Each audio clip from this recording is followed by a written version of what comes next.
There was a time when everyone in the neighborhood knew his name, not because he was rich, not because he was famous, and definitely not because he was loud about what he did. People knew him because he showed up. If your car wouldn't start at 6 a.m., he was there with jumper cables that somehow always worked. If you forgot your wallet at the grocery store, the cashier would say, "Don't worry, he already covered it." If your kid needed a ride to school because you were late again, yeah, he'd sigh, smile, and grab the keys. And the wild part? He never kept score. He didn't post about it, didn't take photos, didn't say things like, "Remember when I helped you?" He just did it and moved on. Let's call him Daniel, not because that was his real name, but because people like him usually don't get remembered by their real one anyway. Daniel lived in a small, forgettable town, one of those places where nothing ever goes viral, and the biggest drama is whether the diner closes at 9 or 10. He rented a tiny apartment above an old hardware store. The stairs creaked like they were telling secrets, and the heat worked only when it felt like it. But Daniel never complained. Actually, that's kind of the problem. Daniel worked a regular job, nothing fancy. He fixed things, not just machines, people's problems. He was the guy who stayed late when someone else messed up. The guy who said, "It's fine, I'll handle it," even when it clearly wasn't fine. His coworkers liked him, loved him even, but they also used him, not in a cartoon villain way, more like slowly, quietly, the way people do when someone never says no. "Hey man, can you cover my shift? Can you help me move this weekend? Can you loan me just a little till Friday?" Daniel always said yes, sometimes with a laugh, sometimes with a tired smile, but always yes. Here's the thing about people like Daniel. They don't believe they're special. They think kindness is normal. They think sacrifice is expected. They think if they just help a little more, things will balance out. Spoiler alert, they don't. Daniel grew up this way. His parents taught him that being good meant being useful, that love came from being needed, that saying no was selfish. So Daniel became the most reliable person in every room, and slowly he disappeared inside that role. He didn't have much, no fancy car, no big savings, no safety net, but he gave like he had unlimited resources. Money? Gone. Time? Gone. Energy? Also gone. But still, he helped. Because what else was he supposed to do? One winter, a storm hit the town. Power out. Roads iced over. People panicking like the world was ending. Daniel spent 3 days checking on neighbors. He carried groceries through snow, fixed a broken heater with duct tape and hope, sat with an old man who was scared of the dark. Nobody asked him to. He just did it. And when the lights finally came back on, people said things like, "You're a good guy, Daniel." Then they went back to their lives. That was the pattern. A big help, quick thank you, fast forgetting. Daniel laughed it off. "People are busy," he'd say.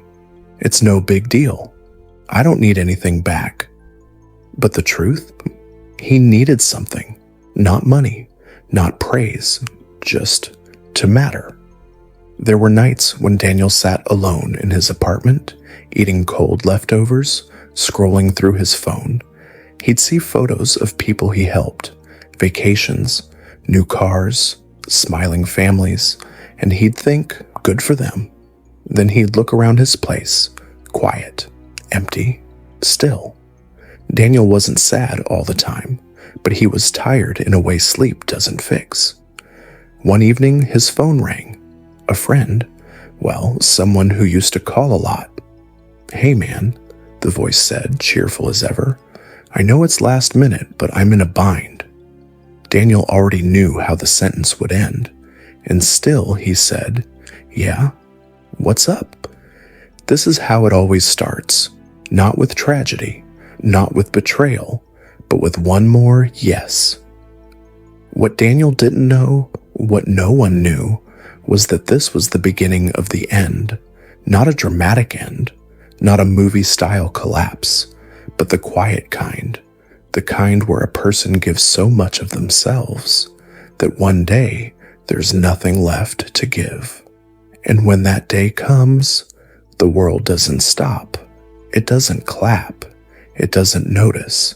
It just keeps going. This is the story of a man who helped everyone, and what happened when he finally needed help himself. At first, nothing really changed. That's how it usually happens. Daniel kept waking up early, kept going to work, kept saying yes like it was his full-time job. From the outside, he looked fine. From the inside, things were starting to bend, not break, just bend. And bending doesn't make noise. Daniel's boss loved him, which sounds like a good thing until you realize what that actually meant. It meant Daniel got the worst shifts, the longest hours, the emergency calls on his days off. Daniel won't mind, his boss would say. And Daniel didn't mind, at least that's what he told himself. Money started getting tight, not suddenly, not dramatically, just quietly. His savings disappeared one small favor at a time. A loan here, a bill covered there, gas money, groceries. People always promised to pay him back. They almost never did. And Daniel never reminded them, because that would be awkward, and Daniel hated awkward. His apartment felt smaller now, not physically, emotionally. The silence felt heavier, the walls closer. He stopped buying little things he liked. Coffee out, new shoes, a movie ticket. Not necessary, he'd say. Funny how kindness always seems necessary, but self-care feels optional. Daniel started getting tired in new ways. Not "I need sleep" tired, more like everything feels heavy tired. His laugh came slower. His smile took effort. Still, he showed up. One day, a coworker asked him for help moving. Daniel had worked a double shift. His back already hurt. His head was pounding. "Sure," he said, because of course he did. Halfway through, lifting a couch that was definitely heavier than it looked, something in his back snapped. Not loud, just sharp, like a warning. Daniel froze for a second. "You good?" someone asked. "Yeah," Daniel said through clenched teeth. "Just twisted wrong." He finished helping, because that's what he did. The pain stayed. Days passed, then weeks. Daniel ignored it like he ignored everything else that hurt. Doctors cost money. Time off was inconvenient. And honestly, other people needed him more. At least that's what he believed. Calls kept coming. "Can you watch my kid for an hour? Can you give me a ride? Can you spot me till next week?" Daniel's phone felt heavier every time it buzzed, but he still answered. Here's the thing no one tells you. People don't notice when you're drowning, if you're still waving. Daniel kept waving. Then came the day he said no, just once. A friend asked for money, not a small amount. Daniel checked his bank account. Rent was due, bills were stacked, there was nothing extra. "I can't," Daniel said quietly. The pause on the other end of the line was long. "Oh," the friend said. "Okay." That was it. "No, are you okay?" "No, I understand." "No, thanks anyway." Just okay. They didn't call again. Daniel sat there, phone in hand, staring at the wall. It wasn't anger he felt. It was something worse. Disappointment, mixed with clarity. After that, things shifted. People called less, texted less, smiled less, not because Daniel changed, but because he stopped being useful. At work, someone else got credit for a project Daniel basically carried. Daniel noticed. He didn't say anything. At lunch, coworkers talked around him instead of to him. Daniel noticed, still didn't say anything.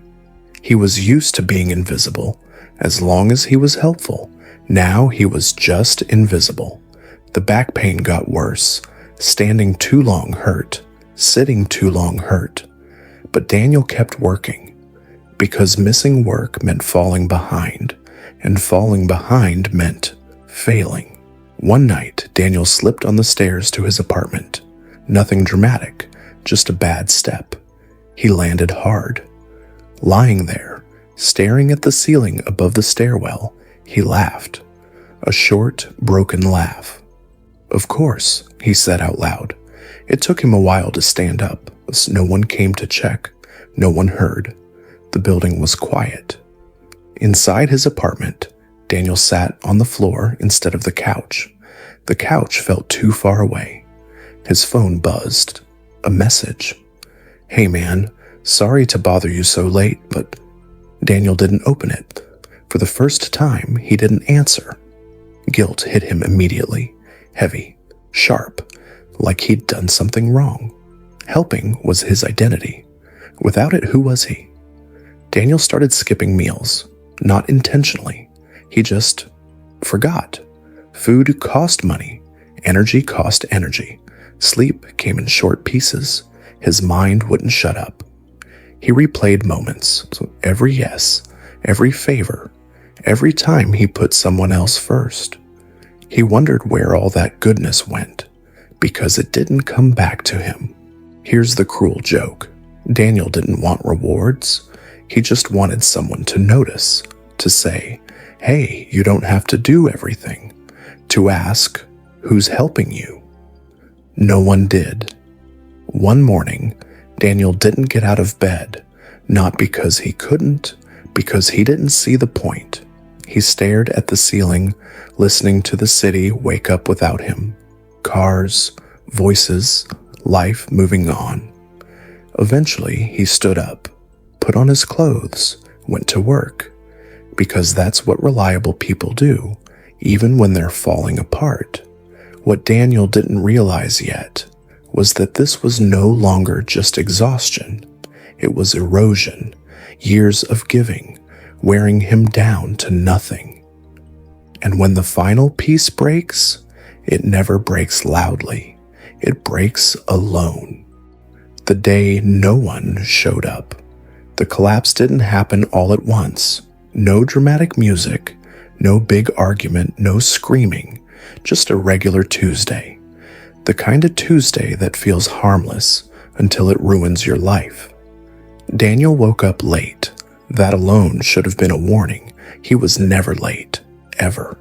His alarm had gone off. He remembered that part. He just didn't move. His body felt like it weighed twice as much, like gravity had a personal issue with him. He sat on the edge of the bed, staring at the floor, trying to convince himself to stand. "Just get up," he muttered. His body didn't listen. When he finally made it to work, his boss was already annoyed. "You okay?" the boss asked, but not really asking. "Yeah," Daniel said automatically, lie number one of the day. Around noon, the pain in his back hit hard, not sharp this time, deep, like something was wrong.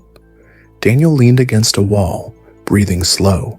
Someone walked past him, glanced over, then kept going. "Hey," Daniel said softly. The guy didn't hear, or pretended not to. Daniel straightened up, because stopping felt worse. By mid-afternoon, his hands were shaking. He dropped a tool. It clattered loudly. Everyone looked. Daniel laughed. "Guess I need more coffee," he joked. A couple people chuckled. Crisis avoided. That was his skill, making sure no one felt uncomfortable, even when he was. Then it happened. Daniel stood up too fast. The room tilted, not a little, a lot. His vision blurred like someone smeared the world with water. "Whoa," he said, and then his knees gave out. He didn't pass out completely, which almost made it worse. He was aware enough to hear voices.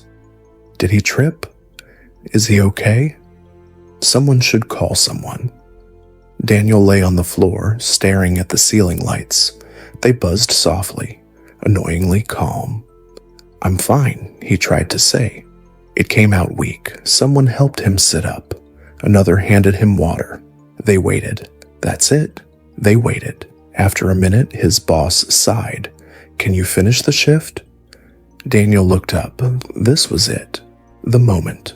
The one time he actually needed someone to say, "No, go home. We've got you." Instead, he nodded. "Yeah," he said. "Lie number 2. He didn't finish the shift. Half an hour later, Daniel walked outside and sat on the curb behind the building. The cold concrete pressed into his back. It hurt, but in a grounding way. He pulled out his phone. For the first time in years, he scrolled through his contacts, not to help someone else, but to ask for help. He called the first name, straight to voicemail. He didn't leave a message, didn't want to bother them.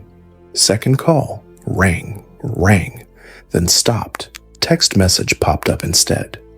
"Can I call you later? Busy right now." Daniel stared at the screen. Later felt very far away. Third call, a friend he'd helped move twice, lent money to, covered shifts for. They picked up. "Hey man," Daniel said, forcing a smile into his voice. I'm not feeling great. Think you could give me a ride home?" Silence.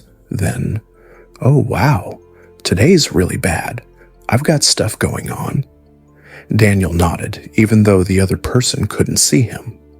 "No worries," he said quickly. "All good." They hung up. Daniel sat there, phone in hand. The realization hit slow.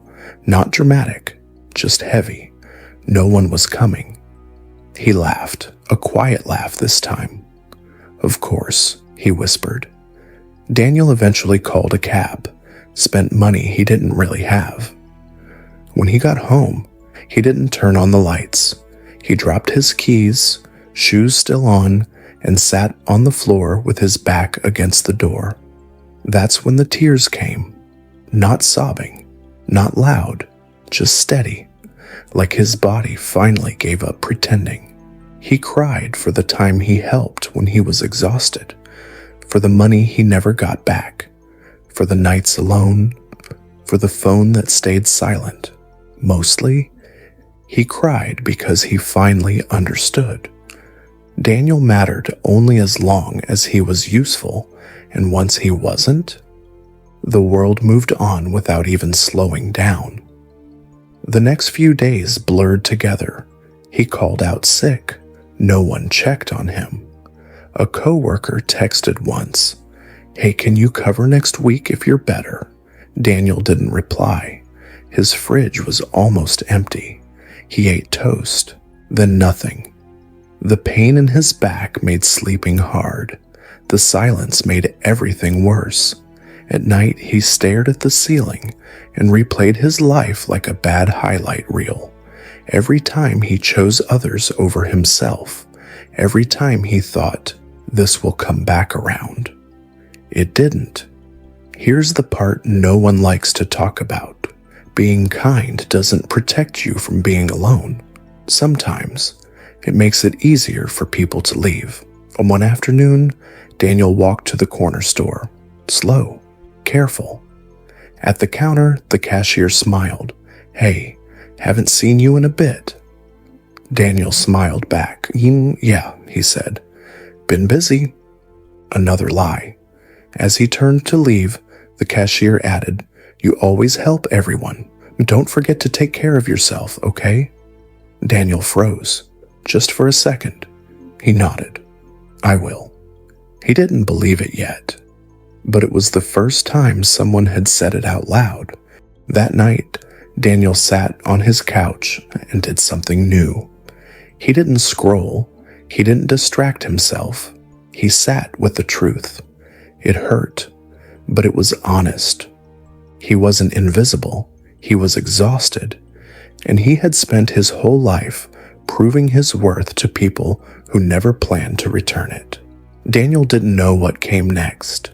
He just knew something had to change, because continuing like this would end him quietly. And that's where we leave him, not fixed, not saved, but awake for the first time in a long time. Daniel didn't make some big announcement. There was no speech, no post, no dramatic "I'm done helping everyone" moment. He just stopped, and wow, people noticed real fast. It started small. Daniel didn't answer a call, then another, then a text. His phone used to feel like a leash. Now it just sat there, quiet. At first, that silence felt wrong, like he was breaking a rule, like kindness police were about to kick down his door. They didn't. The first voicemail came in that afternoon. "Hey man, just checking in. You okay? You didn't reply earlier." Daniel listened to it twice. Something felt off. Concern or inconvenience. Hard to tell. He didn't call back. The next day, someone texted, "Everything good? Need you to help me out real quick." No, "Hey." No, "How are you?" Just need. Daniel stared at the screen. His thumb hovered. Then he locked the phone and set it down. His heart raced like he'd just robbed a bank. Turns out saying no without saying no is still terrifying. At work, Daniel kept his head down. He did his job. Only his job. No extra shifts. No fixing other people's messes. No staying late just this once. His boss noticed. By day 2, "You good lately?" the boss asked, arms crossed. "Yeah," Daniel said. This time it wasn't a lie. "I'm just doing my role." The boss blinked, like Daniel had spoken another language. Here's the funny thing. When Daniel stopped doing everyone else's work, things didn't fall apart. They got messy, sure. Deadlines slipped. Mistakes happened. But instead of fixing them, people looked around, confused, like, wait, who's supposed to handle this now? That's when the comments started. "Daniel's acting different. Guess he's too good for us now. Must be nice to just clock out and leave." Daniel heard bits and pieces. They stung, but not as much as he expected, because for once, the pain wasn't coming from inside. Outside of work, the pattern was even clearer. People didn't ask how he was. They asked where he was. Where was Daniel when they needed a ride? Where was Daniel when they needed money? Where was Daniel when life got annoying? Apparently, Daniel had been upgraded from human to service. One friend finally confronted him, cornered him outside the apartment building. "Bro, you've been ghosting everyone," the friend said, half joking. "What's up with you?" Daniel leaned against the railing. His back still hurt, but his mind felt steady. "I've just been dealing with stuff," Daniel said. The friend nodded slowly. "Yeah, same. Anyway, could you help me move this weekend?" There it was. Daniel smiled, a small one. "I can't." The friend laughed. "Come on, man." Daniel didn't laugh back. "I really can't." The laughter faded. "Oh," the friend said. "Okay, I guess." They walked away. Didn't look back. Daniel stood there longer than necessary. It hurt, but it also answered a question he'd been avoiding his whole life. Not everyone leaves when you stop helping, only the ones who were never really there. With the extra time he used to give away, Daniel didn't suddenly become productive or happy. He rested, which felt illegal. He slept, slowly cleaned his apartment, went on short walks. He learned something weird. Rest doesn't feel good at first. It feels uncomfortable, like you forgot something important, like you're being lazy. That feeling, that's guilt. Daniel had a lot of it. He skipped a few calls from family too, not because they were bad people, but because even they only called when they needed advice, or help, or emotional labor. Daniel needed space to hear his own thoughts. Turns out, they were loud. One night, Daniel went to a cheap diner by himself, sat at the counter, ordered eggs and coffee. The waitress refilled his cup without asking. "You look tired," she said casually. Daniel smiled. "Yeah," he said, "but like, the good kind." She nodded like she understood. Maybe she did. Daniel started writing things down, not goals, not plans, just thoughts. Stuff like, helping isn't the same as being loved. No one teaches kind people how to stop. I don't owe my pain to anyone. Some nights he wrote one sentence, some nights he wrote nothing. That was okay. A week passed, then 2. Daniel noticed something else. The calls almost stopped.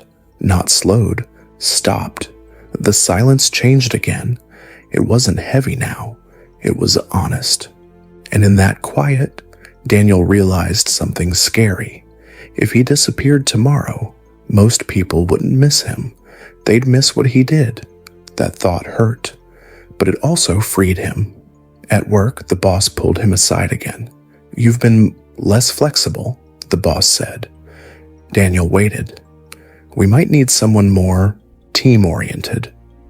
Daniel nodded. "I get that." The boss frowned. That wasn't the reaction he expected. Daniel walked away feeling lighter than he had in years. Fear used to control him. Now it just knocked. Daniel didn't suddenly become confident. He still doubted himself, still felt lonely, still wondered if he was doing the right thing.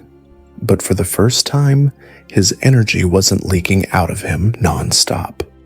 One evening, Daniel sat on his couch, phone face down, no notifications, no requests, no emergencies. He laughed softly. "So this is what peace feels like," he said. It wasn't loud, it wasn't exciting, but it was real. Daniel didn't know yet who would stay in his life. He didn't know what he'd build next. He only knew this. He was done disappearing for people who wouldn't even look back. And somewhere out there, the world was annoyed because the guy who always showed up finally Chapter 5. When the world suddenly remembered him, funny how silence works. Ignore it long enough, and people assume you'll always be there when they finally speak.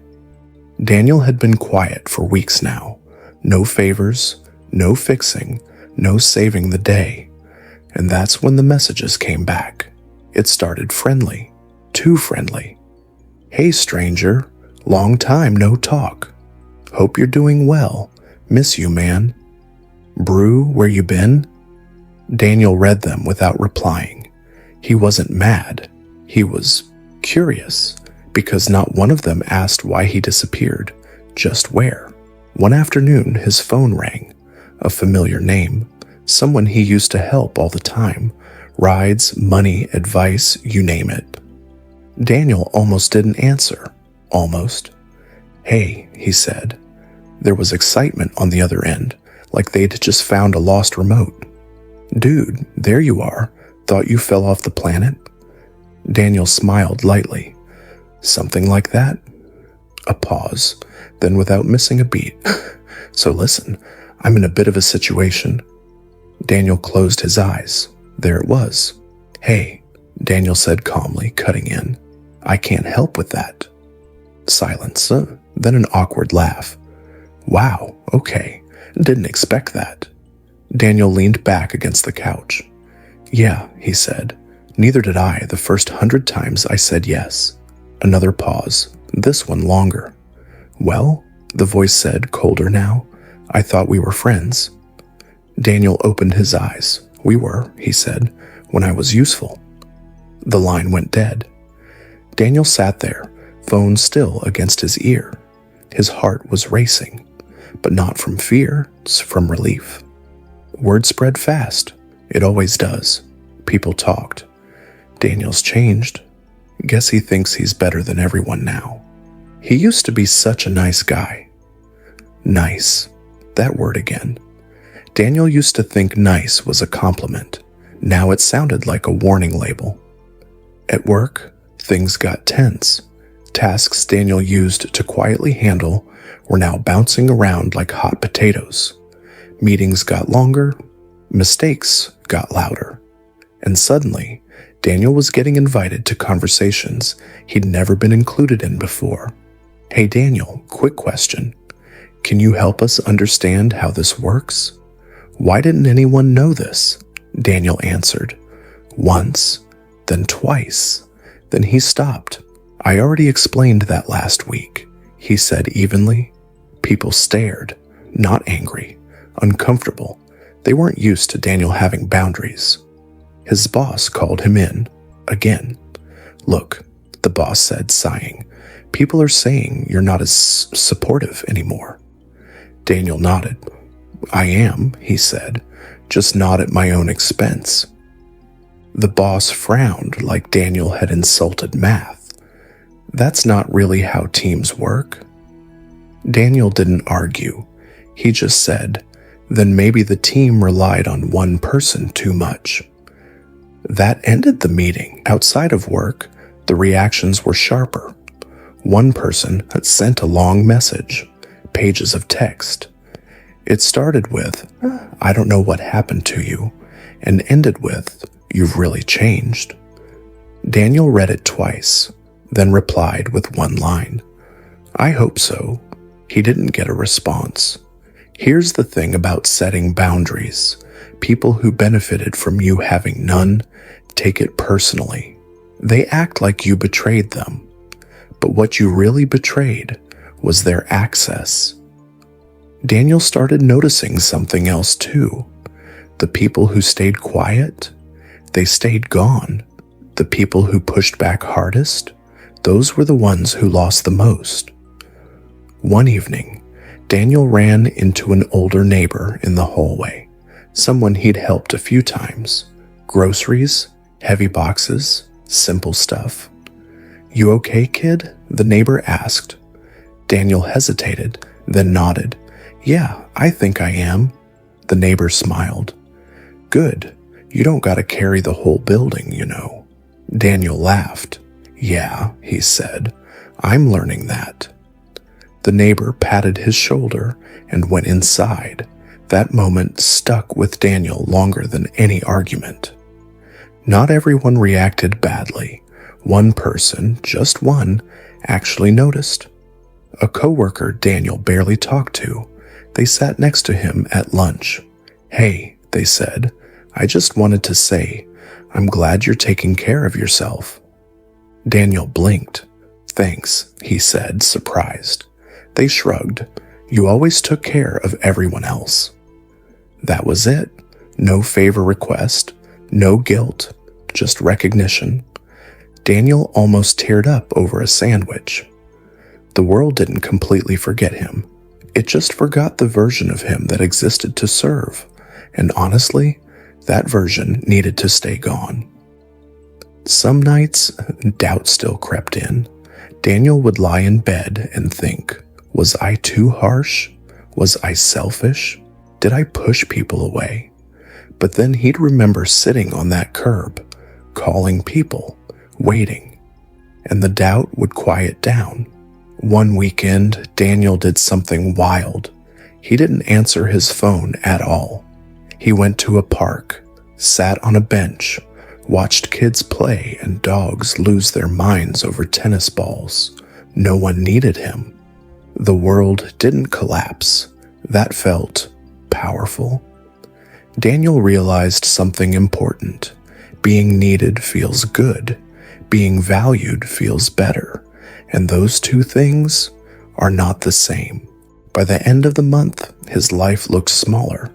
Fewer people, fewer conversations, fewer obligations. But it felt fuller. He cooked again, read books he never finished, went to bed without dread. The world tried one last time, a late-night call, an emergency tone, a familiar pattern. Daniel let it ring, then turned the phone face down. He wasn't cold. He wasn't cruel. He just finally understood his worth didn't come from how much he gave away. And that's when it hit him. The world didn't forget him. It just never knew him. Only what he provided. Daniel looked around his quiet apartment. It wasn't empty anymore. It was peaceful. He had helped everyone, and it cost him everything. But for the first time, what he was building now was his. The man who chose himself. The world didn't end. Daniel half expected it to. When you spend your whole life holding everything together, you kind of assume that if you stop, everything will fall apart. It didn't. It just adjusted. Without him. Daniel's life got quieter, not the lonely kind of quiet, the honest kind. No constant buzzing phone, no last-minute emergencies, no guilt dressed up as kindness, just mornings where he woke up slowly, sometimes too slowly, and that was okay. His back healed, not perfectly, but enough.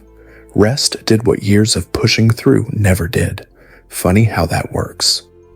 Daniel eventually found a new job, nothing fancy, but clear.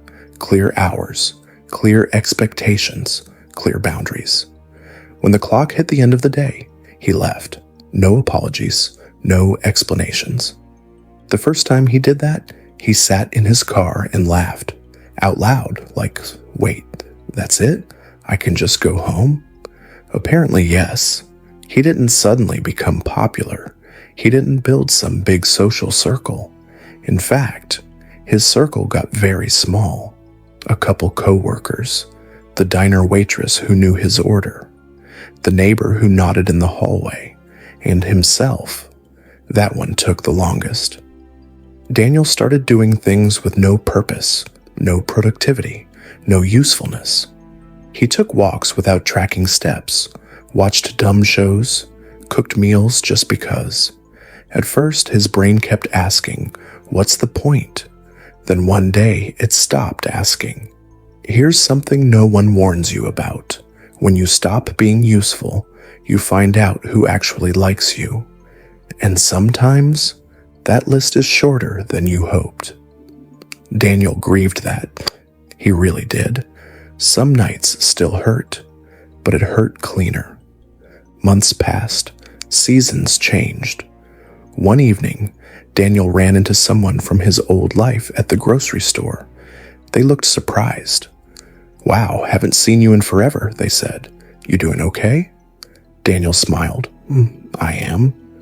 They nodded, then waited. For something. Daniel realized they were waiting for him to ask about their problems. He didn't. Oh, they said eventually. Well, take care. You too, Daniel replied. They walked away. Daniel didn't feel guilty. That's how he knew he'd changed. Daniel never became cold. That's important. He still helped people sometimes. But now it was a choice, not a reflex, not an obligation, not a trade for approval. And when he said yes, it didn't hurt. One afternoon, Daniel found an old notebook, pages filled with thoughts from his hardest days.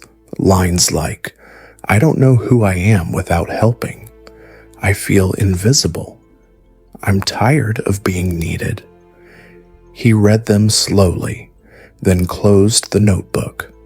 That version of him felt like a stranger, a familiar one, but distant. Daniel finally understood something simple, but heavy. Kindness shouldn't cost you your life. If it does, it's not kindness anymore. It's sacrifice no one asked for. The world never apologized to Daniel. No one showed up one day and said, "Hey, we used you." That kind of closure doesn't usually happen, but Daniel didn't need it anymore. He gave himself what no one else did: permission. Permission to rest, permission to say no, permission to exist without earning it. Some nights, Daniel still thought about the past, about all the times he showed up, about how invisible he felt. But now, the thought ended differently. Not with anger, not with sadness, with acceptance. Daniel helped everyone, and the world forgot him. But in the quiet that followed, he finally remembered himself. And maybe that's the real ending. Not revenge, not recognition, just a man who stopped disappearing. End